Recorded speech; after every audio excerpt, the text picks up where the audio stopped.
কোথায় থাকবেন ডক্টর মোহাম্মদ ইউনূস? অন্তর্বর্তীকালীন সরকারের প্রধান উপদেষ্টার দায়িত্ব নিতে যাওয়া নোবেলজয়ী অধ্যাপক ডক্টর মোহাম্মদ ইউনূস।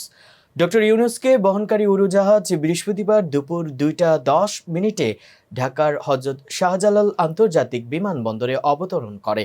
তিনি আজ রাত 8টায় বঙ্গভবনে শপথ গ্রহণ করবেন। তার জন্য প্রস্তুত করা হচ্ছে যমুনা।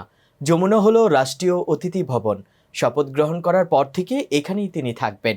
এটি রমনায় অবস্থিত। ভবনটি সাজানো গোছানোর কাজ করছেন পরিচ্ছন্নতা কর্মীরা। ভবনের চারপাশের সীমানা প্রাচীরে গাছের ঝুল কাটা হচ্ছে। সেখানকার পরিচ্ছন্নতা কর্মী বলছেন, ঝুল কাটা হচ্ছে দেশের সরকার প্রধানের জন্য ঠিক করা হচ্ছে।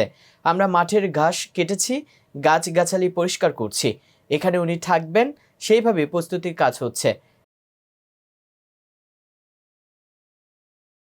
দর্শক, ভিডিওটি ভালো লেগে থাকলে অবশ্যই লাইক, কমেন্ট, শেয়ার করে কাজী টিভি নিউজ 24 এর সাথেই থাকুন এবং সবার আগে সকল আপডেট পেতে ভিজিট করুন www.kazitv news24.com।